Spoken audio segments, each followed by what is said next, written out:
Hello, everybody, and welcome back to That Milan podcast. We have finally returned. Martino Puccio alongside me, Matt Santangelo, making his comeback. Matt, how have you been? It's been a little bit since we talked. Um, Hanging in there. Work has been pretty exhausting for me lately. So I know Martino's been kind of carrying the torch there. Go check out Yeah, previous videos, of course, if you haven't already yeah, done Nick so. Diani coming in. Yeah, Great I preview. I peeped that. I was able to get a glimpse of the anytime assist for Leao at plus 250. Plus 250, but I bet it on plus 300. So So yeah, you got very, very fortuitous game. I mean, he got yeah, two of them. It kind of went almost exactly how. So they had to play through the right side. And I guess we could just jump into it. And the yeah. right side, Matt, once again, is pretty much what went down. Is Christian Pulisic is just fantastic. I think overall, from minute 1 to minute 90, I think this was his most impressive performance for the club. I think he was fantastic on the ball. He was really working hard off of it, obviously contributing in multiple ways, and we see that with his goal. I thought he was personally man of the match. I understand if other people wanted to go with Rafa, but I mean, in terms of a complete performance, I thought this was really great by Christian. So, your thoughts on him? It was a solid performance. I think you always have to weigh the performances against who they're playing. And some of the first few matches of the season where Pulisic scored, Torino and Bologna, right? Torino and Bologna. I don't know if my memory's shaking me Correct. right No, now. you're right. Yeah. And him getting goals in both those games, like that's important because it is still difficult to score in this league. We've seen strikers say how difficult it is from other leagues coming here to Serie A, saying it's not the easiest league to score in. So for him to get off to a hot start was good.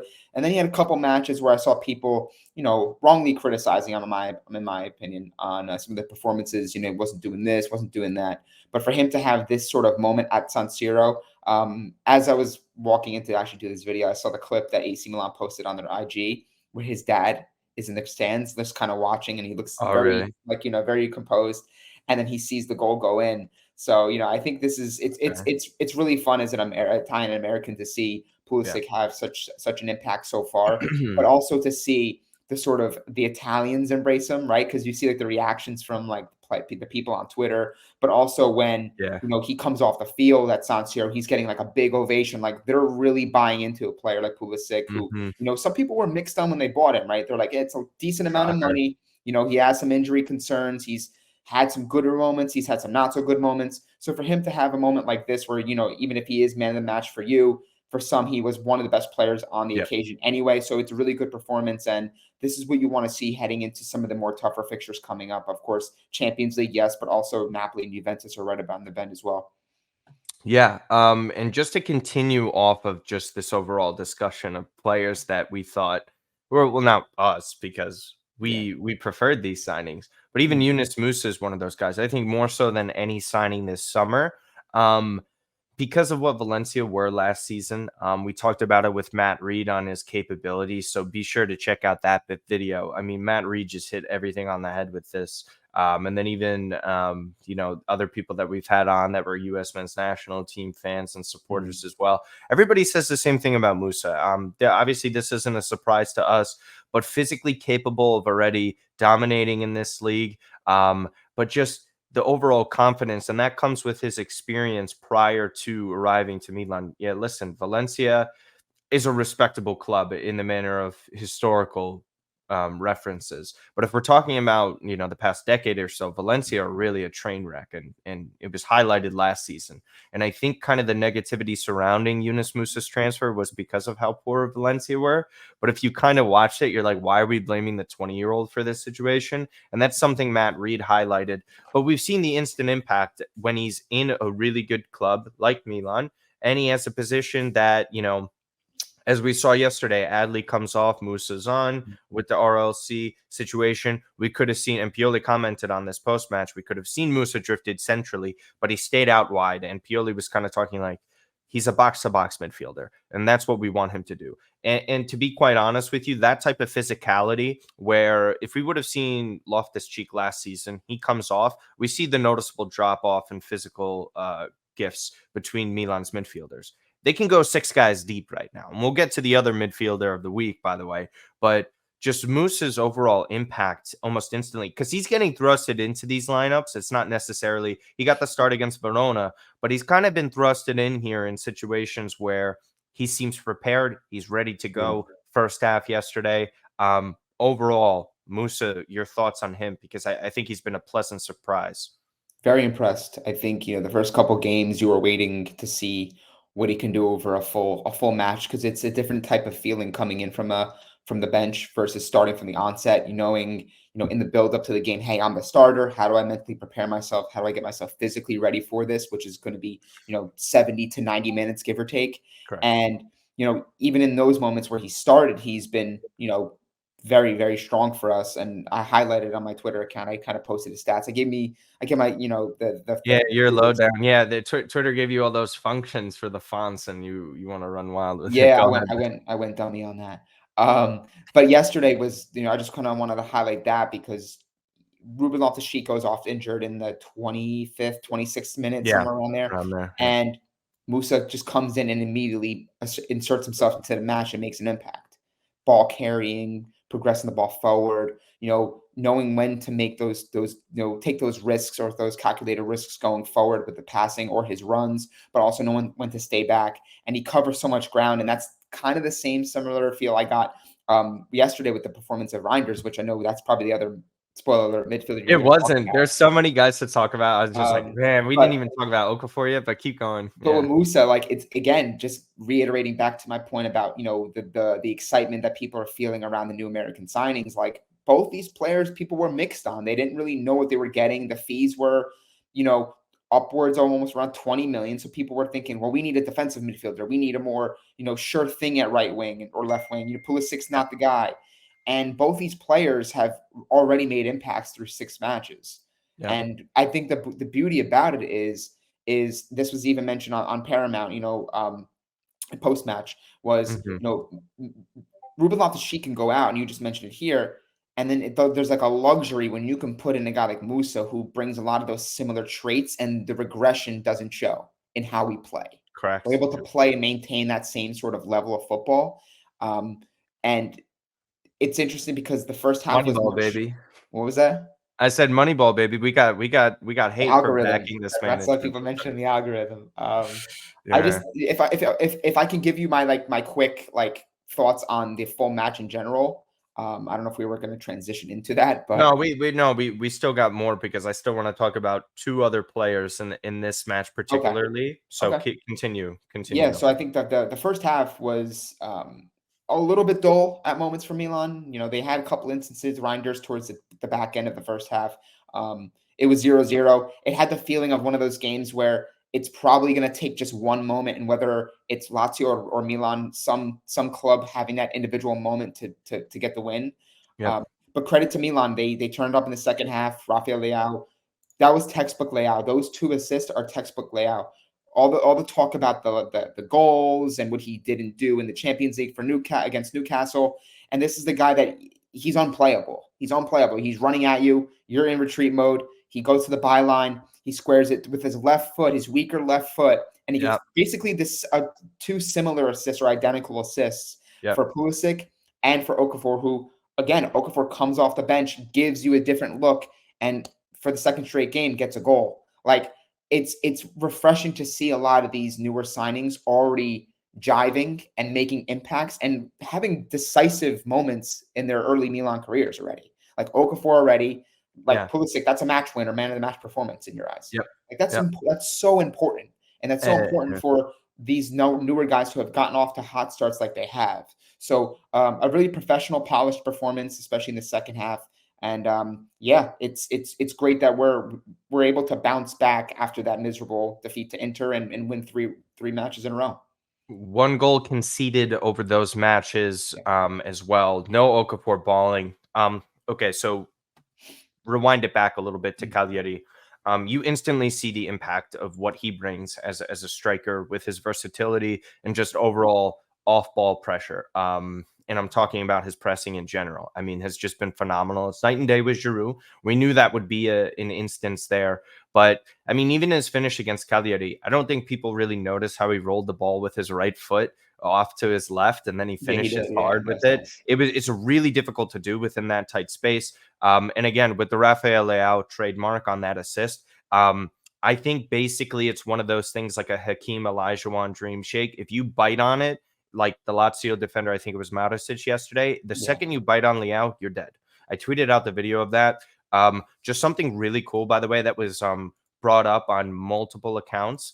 No Okafor celebration, as we saw Yeah. before he signs to Milan. Rafa comments on it. You better do this with my shirt, meaning you better do it with number 17. No Okafor scores his first goal at San Siro yesterday. Cold. Yeah, it's Love that. Love I that. I thought saw it was Milan. great. Milan. I posted it, and then Rafa like shared quote tweeted it. So yeah, no, Yeah, that was awesome. Like I just see the general. If you just go to the comments too, and again, I try not to read too much into like social media stuff because a lot of times sure. these accounts aren't even run by the player themselves. But Okay. like underneath like a Pulisic post, it's like Reinders, it's Leao, it's Tomori, like all Great gassing everybody camaraderie. up. You know what I'm saying? So like it's we're getting the results, yes, and a lot of these newer guys are playing really well in those results, but it's a fun group. It's a fun team to watch. Like there's so much. It feels like there's so much early on chemistry here, Yep. and it's exciting. I feel it has that. It has a really good feeling about it so far. So I think Opta tweeted out the stat. 4 times Milan have won 6 of their 7 first games within Serie mm, A: 1994-95, 2003-2004, and 21-22. Fourth place in 94-95, the year I was born. Wow, thank God I wasn't able to watch because they also lost the Champions League final that year. But at the same time, Milan won the Scudetto those other 2 years. So just saying, good just up, saying. good up. You're talking That's a about camaraderie. Puccio facts there. Yeah. Talking about camaraderie and just overall positive vibes. This is the storyline of the season so Yeah. far. Uh, if you're a fan of what we do as work, because I don't know how many times we've been discussing it on multiple podcasts, whether it's State of Play, Milan Reports, transitioning over here, or just whenever we record on our own. Yassine Adley was always this guy and player that, well, not even a guy, he's still very young. He's like 22, 23 at this point in time, that we all saw the talent and how good he looked in Ligue 1. Didn't really get many opportunities whatsoever. I mean, just evergreen type of tweet for younger players that arrive to Milan, but just overall comes in, seizes the opportunity against Cagliari. One of the better players, just outside of the one mistake, he was doing well defensively, reading the game properly, not making presses too high up the pitch, really recognizing what is required of his position in that regista role, which is something that he never really played as. He was more of, closer to goal type of player, Mezzala, even attacking midfielder at times, but his pressing wasn't that great. Pioli kind of said, I want to keep him at this point in time. He needs more time to develop. I didn't love the approach how Krunic went down. He was literally playing 90 minutes every single match, including international break, and people still didn't understand where I was coming from with that. Shocker. Comes in, really starts producing immediately against Cagliari, was one of the best players in the buildups to that first goal where Reinders had that fantastic turn, releases Leao down the side, and then I believe Pulisic was the one who crossed it in, actually. Sorry. Which ended up being a mistake for the goalkeeper and Cagliari. Just an overall great performance. And then we see yesterday, this was a bigger test for him against a little bit of a better midfield in Lazio, with this still obviously a very difficult team to go up against. 2 matches back to back. We know he didn't have the legs in the Cagliari match. That's why he got subbed out. But Matt, I thought it was a solid performance yesterday. I understand why some people didn't say it was as good as the Cagliari, because obviously it wasn't. But again, another solid shift for someone who's playing in a new position, didn't play much football last year at all, and then really didn't play much to start this season. So not only to get the minutes underneath his legs, to put in a performance like this, where Milan is picking up 6 of the 7 wins in these matches, where we talked about how difficult the schedule is. But man, it's good to see this type of emotion with a player like this that was just ready for this opportunity. We talked about Musah, but talk about the patience of a guy like this that looked like he was never going to play for Milan. But now he looks like a key figure and asset moving forward, especially over these next few weeks. Your thought? His mindset has been the most impressive thing above all anything he's done on the field so far, because that mindset that he's had has been able to allow him to play the way he's played these past 2 games. right? The quotes have been circulating. There were instances in the summer where he looked like he was on his way out. And, he couldn't play the specific role that maybe Pioli required of him. And then paraphrasing here, Tomori's like, well, what are you going to do? And he's like, I'm going to stay and I'm going to prove myself. And those are the things like I love. Like I'm a sucker for like a good story like that where the player believes in himself and he's like, I'd rather stay than take the easy way out and say, well, I can't break into this team. I can't have an impact Yeah. here. I gotta go. And sometimes it's okay. Sometimes it's just the timing's not right, the fit's not there. They move on and they play well, right?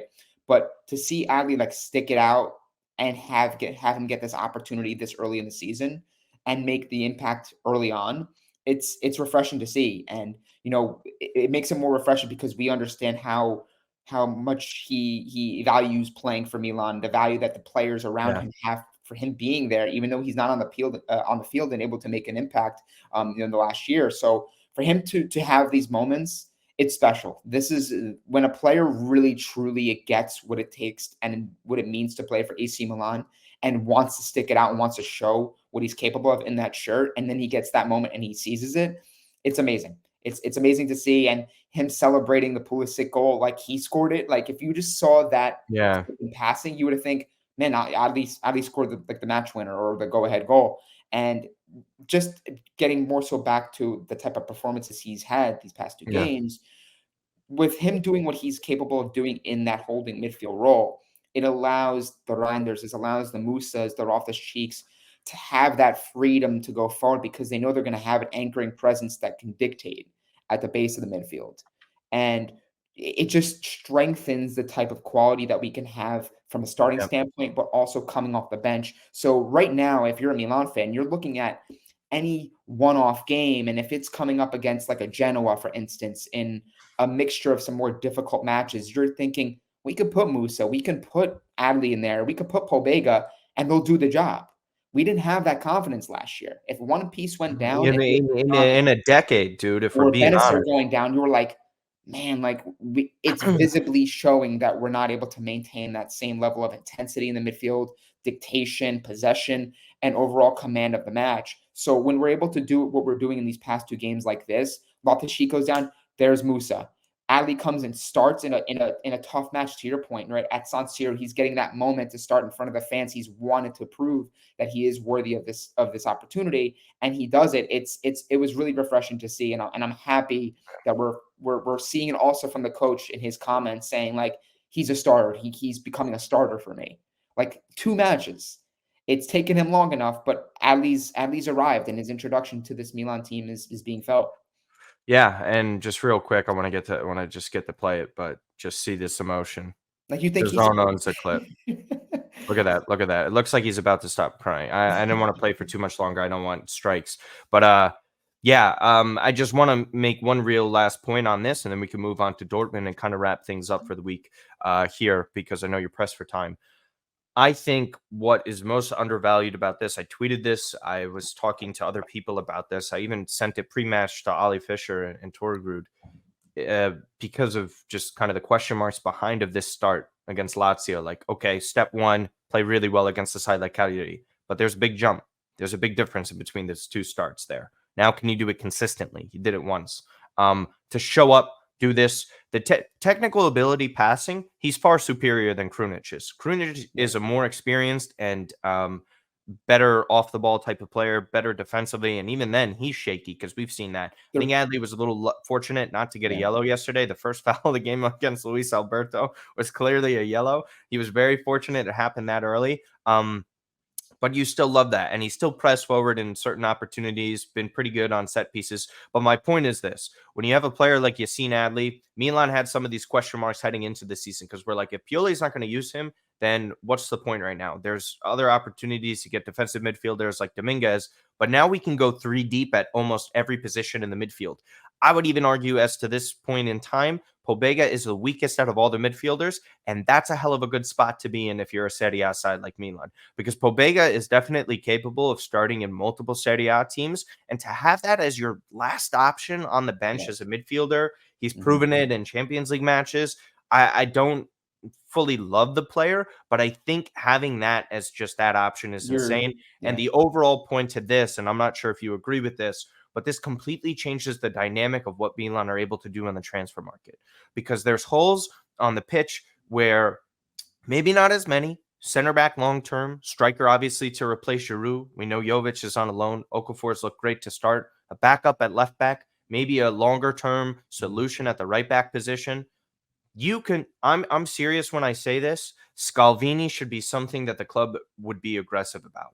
I think that's something that you try and make a move on. Again, this is just me. I think, and it doesn't have to be him specifically. This could be, more resources towards a striker. It could be a Jonathan David come January as well. I just think when you don't have as many holes to worry about, which is what Milan kind of had, there's still money left over, as we know from the Taremi situation. CDK looks terrific at Atalanta. You recoup some of that money. If you make it out of the group stages of the Champions League into the knockout stages, you're looking completely different fiscally. And that could mean you could be more aggressive in situations like that. You can get a Maignan renewal done.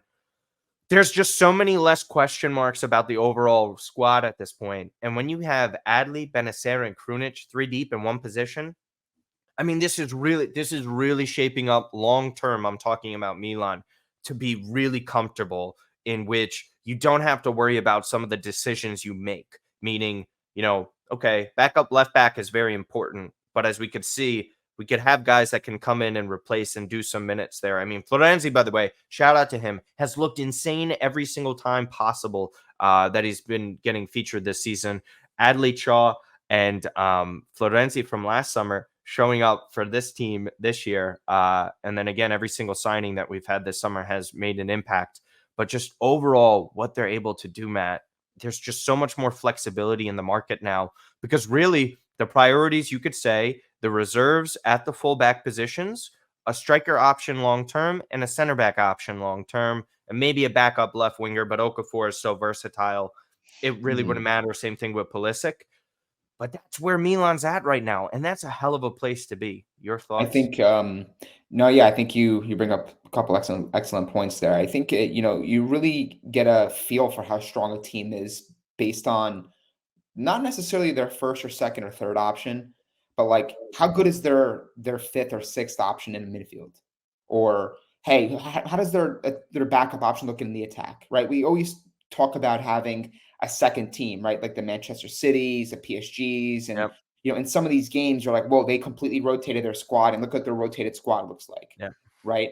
Like how many years did we see it was Gabriel Jesus coming off the bench, and like he starts for a good amount of Premier League Like he's teams. like Milan's best striker, And San he would be, Ibra. yeah, obviously he would be our best guy. Yeah, But yeah, to no, your that's point, like on a way different scale, mhm. is okay. Like if Pobega is our last choice option in the midfield, and he can start for the Torinos, he can start for some of these other teams in Serie A, the more mid-table to some of the more Like, I provincial guess, sides. would you say he would I think there's a serious case he would be first option off the bench for like a Roma, honestly, for a midfielder. Yeah, there's a very good chance. I mean, well, they have a lot Well, of they're a injuries too. disaster, but Yeah, yes. but I yeah, digress. I think it's a valid point to make, and I think that's kind of where Milan have as you start to see the squad build, and as you start to see them stretch out in certain areas and get more depth, you start to kind of in your head begin to further rationalize why they sold Tonali. It's unfortunate. We always say this. We love Tonali. Of But course. at some point, someone probably had to go to fund the market to help expand in certain areas, and that's what it was. And look, Tonali's doing good things at Newcastle. We can agree there. We still love him. You got the jersey hanging out there. I got the jerseys in my closet, so we still love him and we wish him the best. But Sure. we're Milan fans. We want Milan to thrive first and foremost. If Milan are heading in the right direction and they're winning, that's what we want, right? So I look at that. I look at the build of this team. I look how much more expansive we are, how much more depth we've had this year versus last year. Some holes still to fill, no doubt, but I think we're on the right track. And give us another year, this team could be really, really dangerous. And we're talking about a squad that also has won a title recently, Yeah, made a Champions League semifinal, and everyone was like, they're still not even close to being ready. Well, I would be worried if I were a lot of people, because what they're doing right now is just insane. Because seriously, almost every single player that they've signed from last summer to this, I mean, even CDK, if you want to talk about CDK, things going right for the club, even if that purchase is made by Atalanta, that's more money recouped. and given back to the club that you could add on top of whatever resources they have. And again, everybody likes to say, oh, they're only going to get the 50 million euro or whatever for the market. You have to remember, going deep into that Champions League semifinal afforded them to renew pretty much everybody. The only renewal you're worrying about at this moment in time is Maignan. Pretty easy renewal And there's to a good make at that chance that he point. wants to stay too. And There's there a would good be. chance. And Nicolo Schira is saying that. We see Francesco Camarda doing so I well, by the refuse to way. believe 8 to 10. Let me just say, I refuse to believe Sure. it's 8 to 10 million. I think based on where our We're wage bill seeing is, 6 and based on where like Teo is, Leao is, like he's going to be right in that category in a new renewal because he's getting what, 2.5 million maybe a year around that. Yeah. around there. You bump him up to 4.5, 5. It's completely fair for our wage bill, but it's also you're doubling his salary. Like And if and you and tell you're that to a remembering goalkeeper, hey, I'm going to double your salary, they're going to take that most of the time. They're going to take and that. and even then, to your point, they always make exceptions for certain players. Like, Yeah. yeah, oh yeah, we have. That's not really what the pay structure is like. The pay structure goes certain salaries for particular players. So when you're bringing in a guy like Musah, high upside, but for the time being, is he worth more than some money that certain clubs would pay for, like a Serginho Dest, for example? Like when he comes in, Milan aren't going to be paying that as a salary contract straight up like Barca did, where he was. Dest was our highest paid defender last year. People, but next to Tomori, people don't realize that. That sort of thing is the difference. But when you have a top 3 goalkeeper in the world, Milan are going to pay for that because that's worth it. And especially when he's not getting paid like a top 3 goalkeeper. I think you heavily incentivize the contract. I agree with you. 6 million euro, I think, is more than fair for a goalkeeper like this. This same ownership and management, even to an extent, were willing to offer Gijo a lot of money, who I think it was was 8 heavily million. flawed as a player. So again, Yeah. I think they get this deal done with Maignan if he chooses to stay, and the demands aren't outrageous. So hopefully that gets done, because I think that's just another huge boost for everybody involved. But speaking of huge boosts, this is the biggest match that's coming up. Genoa is after Dortmund, if we're talking about Serie A, but Dortmund midweek. I watched them play over the weekend. I believe they played Friday, actually. Got a red card, 3-1 victory. Gio Reyna doesn't even feature whatsoever. Listen, we all know what Dortmund is in terms of offensive talent. Their output is incredible. However, this is going to be a different type of environment. So for a younger Milan side that needs to step up on the road, we kind of saw them play well last year. Outside of Stamford Bridge, I thought almost every single road performance in the Champions League was really impressive. Going to Napoli, played well. Whatever, we know what happens against Inter. Doesn't matter. Home and away is the same thing. They have our number. Talk about Spurs is difficult, but Zagreb, no one went into Zagreb and beat them for a while in terms of home field advantage. Chelsea was losing to them. Milan were the only team to do that in the Champions League. Played well against Salzburg as well. That was a 1-1 draw. This is a different type of beast. Dortmund has that sort of experience. All I'm saying is this. No, Okafor should be heavily considered to start in this one. I think it would be wise to actually start Giroud against Genoa. That's just me. But this is a game that we could see a lot of goals in. It could get hectic. We have to see how a Chow would handle a situation like this. He's familiar with Dortmund, obviously having played in Germany prior to this, but I don't think Chow has played in a match quite like this before. But he's going to be familiar with their game. Tomori, I think, again, a leader like that, we're going to have pretty much the same 11. Not sure what's going to happen within the midfield. What would you do? Would you start Adley, or you slot in Reinders? I think we could see a Pobega actually start out wide to the left. And if Loftus-Cheek isn't ready with his abdominals, we could see Musah on the right side. What would you kind of do with this midfield if you had the opportunity to select this 11? So Pioli's in a little bit of a tricky spot here because, Ruben Loftus-Cheek, we mentioned he's been a plug-and-play option for us. He's been putting in professional performances. He's been starting pretty much every game, and then he gets injured. Now, it's a different animal when you're going from Serie A play to those Champions League nights, and playing at Signal Iduna Park, against Borussia Dortmund is not an easy task, regardless of all the players they leave, that leave every summer. I think that Adley doesn't start. I think that you probably want to, if you're going to give him his Champions League debut with us, you probably want to do it at home. Maybe they do it in the reverse leg or something like that. Um, against PSG. well, maybe not against PSG, but I'm saying like Well, no, I against was other just saying tournaments. because like that was his marquee performance in Ligue 1, like that Yeah, everybody got hyped up. That's maybe, all I was maybe. saying. But yeah, I got you. But I think he's kind of limited in the sense because he has to be careful with the matches we have coming around the bend, right? He can't lose Mm. sight of that and just say, "Hey, I'm going to put like Ruben Loftus-Cheek out there." If he's like iffy, I don't think he's going to take those risks. My guess is he goes Musah, Reinders, and probably Pobega.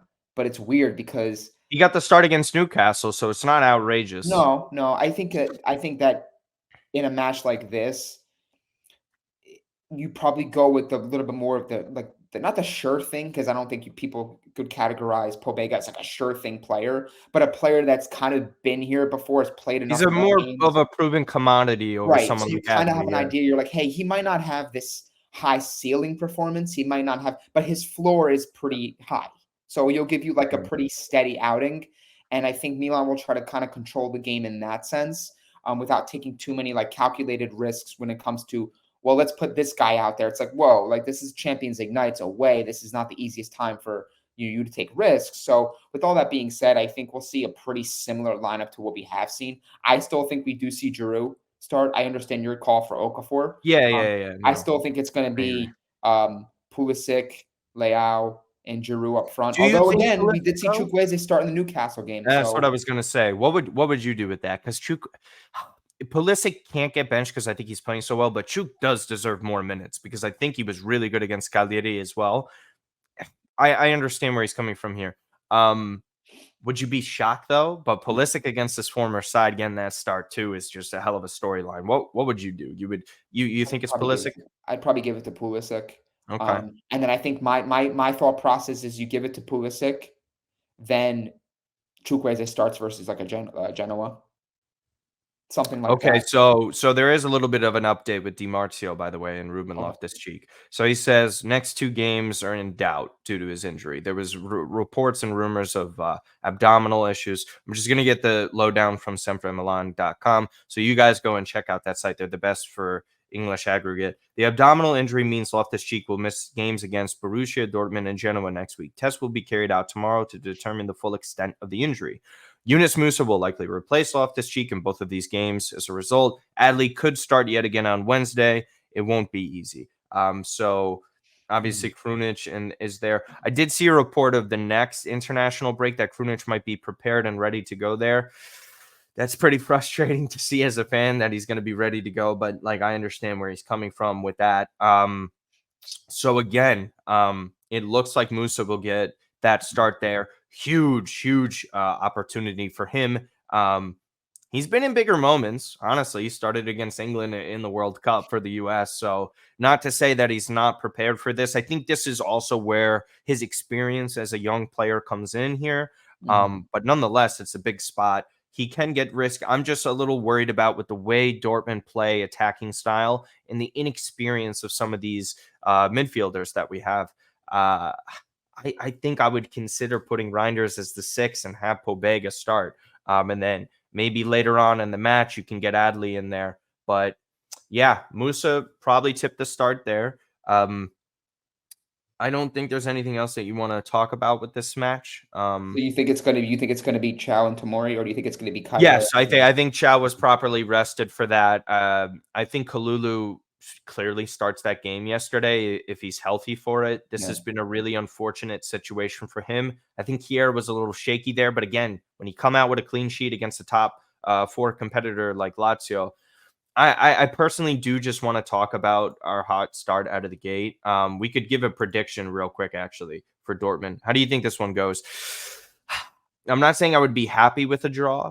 We might see Mbappe miss the match against Newcastle. He's a little bit of an injury here. I think any result on the road against Dortmund is a good one, but I want to win. I think this is a match. I love Rafa. If he steps up here, this again proves further of where he is on the pantheon of the top players in the world. We have to get 3 points here, but I would be okay with a tie given the situation of injuries. 2-1. 2-1 Milan. 2-1 win? Yeah. I think we realized that we missed it in that Newcastle game where we should have won. We should have won that game. We should have get Yeah. we had so many shots, expected goals, all the categories were in our favor. Yeah. Rafael Leao missing that chance in front of goal. We should have won that game at home and started off the group stage with a victory. I think we realize the importance of this game because now, if you don't win this game, then you have to win against PSG pretty much in my eyes. Like Yeah. you need to get a win from one of the first 3 games. So I think we get a win here, 2-1. Not going to be easy. I mean, we respect Borussia Dortmund. We know this is the most difficult group that was drawn. But I think we pull out like a gritty 2-1 win away in a tough environment. I just think if anyone's watched Dortmund in recent years, this side is not top defensively. And if they're going to have struggles with Rafael Leao, I think it could get bad for them in certain instances. Milan's always a side that creates opportunities. Dortmund is, people have this preconceived notion about them that they're some like juggernaut in Europe. They've actually really struggled mightily over the past few years in it, and they only continue to regress in terms of talent.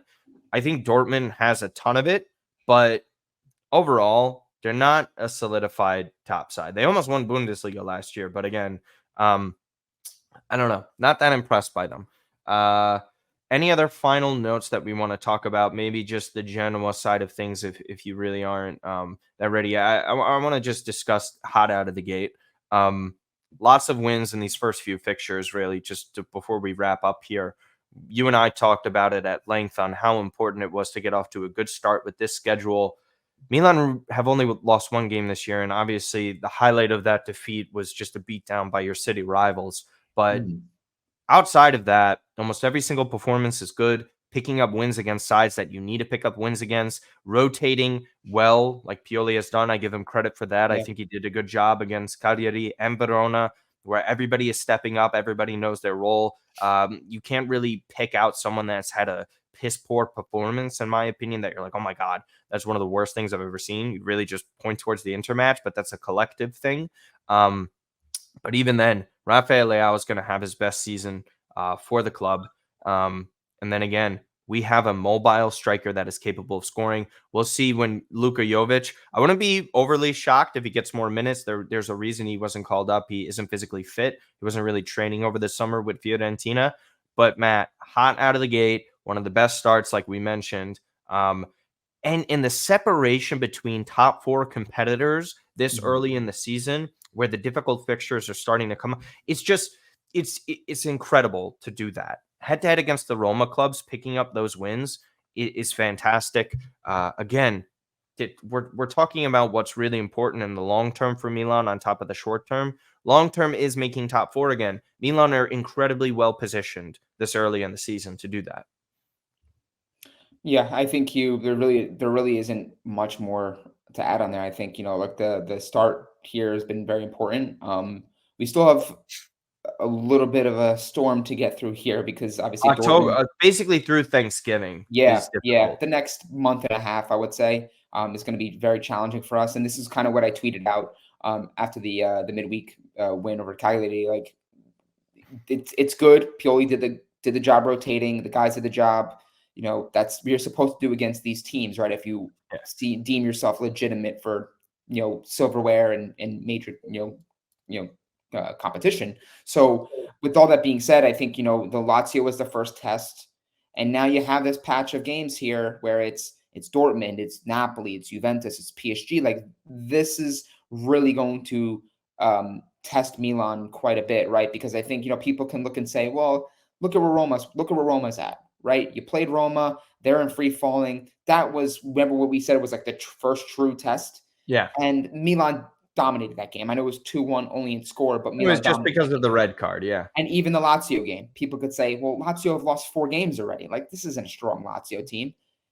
And Newcastle returned to Champions League, right? So what the point I'm trying to make is that I think the Napolis, the Juventuses, the PSGs, like this is going to be a real big challenge for Milan because their first true test in Derby, they got smacked, right? So those next upcoming games, I think are going to really give myself a true temperature on what Milan can absolutely achieve this year, but Sure. also what I think more of the public feels about how strong this Milan team really is with all their new signings and Pulisic and all the fanfare they're getting around some of the players that they brought in. So let's wait and see. I know to temper my expectations, they can only play the teams that they have in front of them on the schedule. They've, again, to your point, they won 5 of 6 in the league. The Champions League game against Newcastle, they 6 of 7 dominated. in the league. Sorry. 6 of 7 in the league. I'm sorry. So we still have to kind of wait and see through this rough period. But I think if they can get through this rough period and the results are still there, then we're having that broader conversation of like, all right, like Milan they're a really strong team. Because I think after their Scudetto winning season, people called it a Fugazi title, saying there was Inter dropping it versus Milan winning it. Whatever the case may be, great start. Let's keep it going. It starts with Dortmund, and then we move on to Genoa and keep it going from there. Yeah, multiple games against PSG, Napoli, Udinese, in between there, the bogey team that we all have grown accustomed to. Just trying to find, I unfortunately can't bring it up, but we definitely are off to a better start than we were all of last year at this time, because the important thing was like Milan were drawing games against Sassuolo, Atalanta at that point in time. Regardless if those are bogey teams, I would put Atalanta on the same scale of where Lazio are right now, where it's supposed to be a top 4 competitor. It's very early on in the season. You know, again, going to the Olimpico is not easy. We took apart Roma and Mourinho there. I think Milan deserve credit because everybody plays the same damn schedule. Juventus had a difficult time against Bologna. We saw other teams have difficulties. Milan were dominating and handling these sides absolutely no problem. Unfortunately, I just think Frank Crivello kind of mentioned this, and I think he's right, but fans don't want to hear this. Inter's a really bad matchup for Milan. If you really look at it like player for player and the way they are stylistically with the way Milan is, they're difficult. And again, when they have a guy like Lautaro who's able to score 4 goals after being subbed on, first ever player in Serie A history to get subbed on in the second half and score 4 goals. I mean, probably wasn't many options or ideas that people have done that in the past, but that's the type of player that they're dealing with. We'll see how they handle it, though. They're a little bit more thin than some people would like to admit, but can't argue with their results either. Any final thoughts before we head out here? No, I really just don't. Yeah, I feel like we kind of, crammed in the past couple match days and the road ahead, if you will, for An Milan. efficient 42 minutes. Yeah, so this has been one of those longer episodes. So I'll just use it as a way to say thanks to everybody that's been leaving comments, subscribing to the YouTube channel, supporting the podcast. I know for the longest time we had a working title or not even a title at all. We finally have that. So make sure you guys are giving us a subscribe on Apple Podcasts, Spotify, and if there's any other platforms or any other podcast platforms you're looking for us to get on. If we're not on there, just let us know in the comments, but I'm pretty sure most people are on Apple and Spotify. So thanks for the support, and let's keep it going with some of these good results. And again, like, comment, subscribe as always for the YouTube channel. Give us your thoughts and predictions on who your man of the match was yesterday against Lazio, and also give us your predictions for the match against Dortmund. And even if you want to go ahead and skip to Genoa as well, go ahead, leave the comment below. We greatly appreciate it. Again, social media handles have been on the ticker the entire time. Descriptions for Matt and I's Twitters are also in there. And then again, the link to Spotify as well. That Milan podcast is all you have to look out for. Anytime we do post-match reviews, that stuff stays on YouTube and pre-matches depending upon certain things. But usually when it's a recap and full-blown episode for this, we'll see more about the stadium updates. Francesco Camarda. We'll try and get to all that stuff, but we had limited time today, so we just wanted to talk about the first team stuff. We greatly appreciate all the support and everything that you guys do. Hopefully we get to 4,000 subscribers soon enough. We're about at 3,600, I hope to get to at the end of this video. Again, share it to a bunch of friends that might not be on social media. We know everybody has YouTube or listens to it as well. I think we do great work over here. There's also great work all around, sempremilan.com. Does a great job with their podcast as well. Football Kush is great. Old Heart Rossonero as well. And then again, Milan Weekly podcast as well. So all those names that I just gave out to you guys are highly recommended by myself. And Coast to Coast with Fabio and Gio is great as well. I can't think of any other Milan podcasts off the top of my head. And again, if I forgot somebody, I truly apologize. You have to deal with me here this early in the morning. But Santangelo, great as always, brother. We'll discuss midweek what you're able to do. But guys, thank you so much for the support again. We'll see you next time.